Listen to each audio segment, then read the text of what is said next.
नमस्कार, आप देख रहे हैं द एंगल। मैं हूं आपके साथ दीपाली माथुर। नजर डालते हैं इस वक्त की सुर्खियों पर। जम्मू कश्मीर के पूर्व राज्यपाल जगमोहन का निधन, प्रधानमंत्री नरेंद्र मोदी सहित कई नेताओं ने जताया दुख। राजस्थान के मुख्यमंत्री अशोक गहलोत ने कोरोना और ऑक्सीजन को लेकर की समीक्षा बैठक, ऑक्सीजन की उत्पादन क्षमता बढ़ाने के दिए निर्देश। मुख्यमंत्री अशोक गहलोत की अपील का असर, राजस्थान के सांसदों ने दिल्ली जाकर केंद्र से की सहायता की मांग। चुनाव खत्म होते ही तेल के दामों में बढ़ोतरी, जयपुर में पेट्रोल 22 और डीजल 25 पैसे हुआ महंगा। जम्मू कश्मीर के पूर्व राज्यपाल जगमोहन का लंबी बीमारी के बाद दिल्ली में निधन हो गया। वह 94 वर्ष के थे। प्रधानमंत्री नरेंद्र मोदी ने पूर्व राज्यपाल की मृत्यु पर शोक व्यक्त किया और उनकी मृत्यु को राष्ट्र के लिए स्मारकीय क्षति बताया। पीएम के साथ ही कई अन्य बड़े नेताओं ने भी उनकी मृत्यु पर शोक जताया। जगमोहन ने जम्मू कश्मीर के राज्यपाल के रूप में 2 कार्यकाल 1984 से 89 तक और फिर जनवरी से मई 1990 तक काम किया। वह 1996 में पहली बार लोकसभा के लिए भी चुने गए और केंद्रीय शहरी विकास और पर्यटन मंत्री भी रहे। उन्हें 1971 में पद्मश्री, 1977 में पद्म भूषण और 2016 में पद्म विभूषण से सम्मानित किया गया था। देश में कोरोना की रफ्तार बढ़ती जा रही है। इसको देखते हुए केंद्र सरकार ने राज्यों से कहा कि जिन इलाकों में संक्रमण ज्यादा है वहां पर 14 दिन का सख्त लॉकडाउन लगाया जाए ताकि संक्रमण की कड़ी तोड़ने में मदद मिल सके। केंद्र ने राज्यों से उन इलाकों की जानकारी जुटाने के लिए कहा है जहां संक्रमण दर 10% या उससे अधिक है। इन इलाकों में स्थानीय तौर पर लॉकडाउन लगाया जा सकता है। इस बीच उत्तर प्रदेश सरकार ने शुक्रवार शाम से मंगलवार सुबह 7 बजे तक के लॉकडाउन को बढ़ाकर 6 मई सुबह 7 बजे तक कर दिया गया है। उधर चंडीगढ़ में भी 11 मई तक लॉकडाउन लगाया गया है। पश्चिम बंगाल विधानसभा चुनाव में तृणमूल कांग्रेस की बम्पर जीत के बाद राज्य में हिंसा का दौर शुरू हो गया। इससे भाजपा के राष्ट्रीय अध्यक्ष जगत प्रकाश नड्डा काफी नाराज है और वो 2 दिवसीय दौरे पर बंगाल जा रहे हैं। इस दौरान वे हिंसा में पीड़ित भाजपा कार्यकर्ताओं और उनके परिजनों से मुलाकात करेंगे। यही नहीं, बंगाल में हिंसा के दौरान भाजपा कार्यकर्ताओं की मौत या उनके घायल होने के बाद भाजपा ने आगामी 5 मई को देशव्यापी प्रदर्शन करने का ऐलान किया है। भाजपा के मुताबिक 5 मई को होने वाले देशव्यापी विरोध प्रदर्शन के दौरान सभी नेता व कार्यकर्ता कोरोना गाइडलाइन का पालन करेंगे। इस प्रदर्शन में भाजपा के सभी मंडल के संगठन शामिल होंगे। उत्तर प्रदेश पुलिस के कंट्रोल रूम व्हाट्सएप पर मुख्यमंत्री योगी आदित्यनाथ के लिए धमकी भरा मैसेज भेजा गया। कंट्रोल रूम पर मौजूद कर्मचारियों ने मैसेज देखकर अधिकारियों को सूचना दी। सूचना मिलने पर अधिकारियों ने पड़ताल शुरू की और सुशांत गोल्फ सिटी थाने में तहरीर देकर मुकदमा दर्ज कराया। पुलिस मोबाइल नंबर के आधार पर आरोपी की तलाश कर रही है। प्रभारी निरीक्षक सुशांत गोल्फ सिटी विजेंद्र सिंह के मुताबिक डायल 112 में अंजुल कुमार ऑपरेशन कमांडर मुख्यालय के पद पर तैनात है। अंजुल कुमार के मुताबिक 29 अप्रैल को मीडिया डेस्क के व्हाट्सएप नंबर पर एक मैसेज आया था जिसमें मुख्यमंत्री योगी आदित्यनाथ के लिए अमर्यादित शब्दों का प्रयोग किया गया था।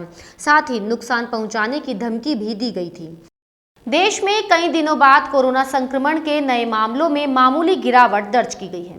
देश में पिछले 24 घंटे में 3,57,229 से ज्यादा नए कोरोना मरीज मिले हैं और 3,449 लोगों की मौत हो गई है। इसके साथ ही देश में कुल संक्रमितों का आंकड़ा 2 करोड़ के पार पहुंच गया है। सोमवार की तुलना में आज कोरोना के नए मरीजों में मामूली गिरावट आई है। भारत अब दुनिया का दूसरा ऐसा देश है जहां कोरोना के कुल मरीज 2 करोड़ से ज्यादा हो गए हैं। देश में कोरोना संक्रमितों की कुल संख्या 2,02,75,543 पहुंच गई है, जबकि मृतकों की संख्या 2,22,666 हो गई है। मुख्यमंत्री अशोक गहलोत ने वीडियो कॉन्फ्रेंसिंग के जरिए कोविड संक्रमण और ऑक्सीजन की उपलब्धता को लेकर समीक्षा बैठक की। तेजी से बढ़ते कोरोना संक्रमण एवं ऑक्सीजन की कमी को देखते हुए मुख्यमंत्री अशोक गहलोत ने अधिकारियों को अधिकाधिक ऑक्सीजन प्लांट लगाने, वर्तमान प्लांटों की उत्पादन क्षमता बढ़ाने के लिए योजना बनाने के निर्देश दिए हैं। उन्होंने कहा कि हम मेडिकल ऑक्सीजन की पूर्ति में आत्मनिर्भर बनने की दिशा में काम कर रहे हैं। बैठक में बताया गया कि चीन और रूस से कंसंट्रेटर के आयात की प्रक्रिया को अंतिम रूप दिया जा रहा है। दुबई तथा मुंबई से भी कुछ फर्मों से कंसंट्रेटर खरीद के लिए चर्चा की जा रही है। मई के अंत तक लगभग 25,000 कंसंट्रेटर आ जाएंगे।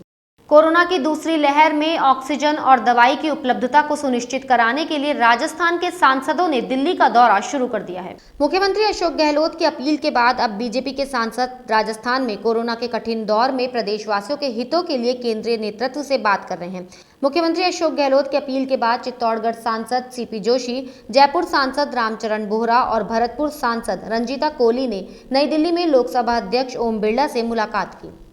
कोरोना संक्रमण को देखते हुए भारतीय रेलवे द्वारा राज्यों को ऑक्सीजन पहुंचाने के लिए ऑक्सीजन एक्सप्रेस रेल सेवाओं का संचालन किया जा रहा है। भारतीय रेलवे के विशेष प्रयासों के तहत ऑक्सीजन स्पेशल ट्रेन उत्तर पश्चिम रेलवे के क्षेत्र पालनपुर, अजमेर, फुलेरा, रिंगस, रेवाड़ी से होकर गुजर रही है। इस स्पेशल ट्रेन में 4 टैंकर है जिनकी कुल क्षमता 85 मैट्रिक टन है। भारतीय रेलवे की ऑक्सीजन एक्सप्रेस यात्रा निरंतर जारी है और ये बड़ी संख्या में जीवन रक्षण का आधार बनी हुई है। राज्य सरकारों की बढ़ती मांग को देखते हुए रेलवे की मांग के अनुसार अधिक संख्या में ऑक्सीजन एक्सप्रेस चलाने के लिए तैयार है। ये ट्रेन आज रात 8:30 बजे अजमेर से रवाना होकर फुलेरा, रिंगस, रेवाड़ी होकर जाएगी। 5 राज्यों में चुनाव खत्म होते ही आम आदमी की जेब पर भार बढ़ गया है। दरअसल सरकारी तेल कंपनियों ने आज एक बार फिर से पेट्रोल व डीजल की कीमतें बढ़ा दी है। पेट्रोल डीजल के दाम में ये बढ़ोतरी करीब 2 महीने के बाद हुई है। इससे पहले बीते 27 फरवरी को पेट्रोल 24 पैसे तो डीजल 17 पैसे प्रति लीटर महंगा हुआ था। आज डीजल के दाम 25 पैसे और पेट्रोल के दाम पर 22 पैसे की बढ़ोतरी हुई है, जिसके बाद राजधानी जयपुर में पेट्रोल के दाम बढ़कर 96 रुपये 98 पैसे और डीजल के दाम बढ़कर 89 रुपये 45 पैसे हो गए। इसके साथ ही प्रीमियम पेट्रोल के दाम भी बढ़कर 100 के पार पहुंच गए हैं। आज सप्ताह के दूसरे कारोबारी दिन शेयर बाजार हरे निशान पर खुला। बॉम्बे स्टॉक एक्सचेंज का प्रमुख इंडेक्स सेंसेक्स 267.74 अंकों की तेजी के साथ 48,986.26 के स्तर पर खुला। वहीं नेशनल स्टॉक एक्सचेंज का निफ्टी 84.30 अंक के उछाल के साथ 14,718.50 के स्तर पर खुला। आज 1,313 शेयरों में तेजी आई, 195 शेयरों में गिरावट आई, वहीं 39 शेयरों में कोई बदलाव नहीं हुआ। आज शुरुआती कारोबार के दौरान इंडसइंड बैंक, एनटीपीसी और आईटीसी के शेयर हरे निशान पर खुले। इस बुलेटिन में फिलहाल इतना ही। अगर आपको हमारा वीडियो पसंद आया हो तो हमारे चैनल को लाइक, शेयर और सब्सक्राइब जरूर करें।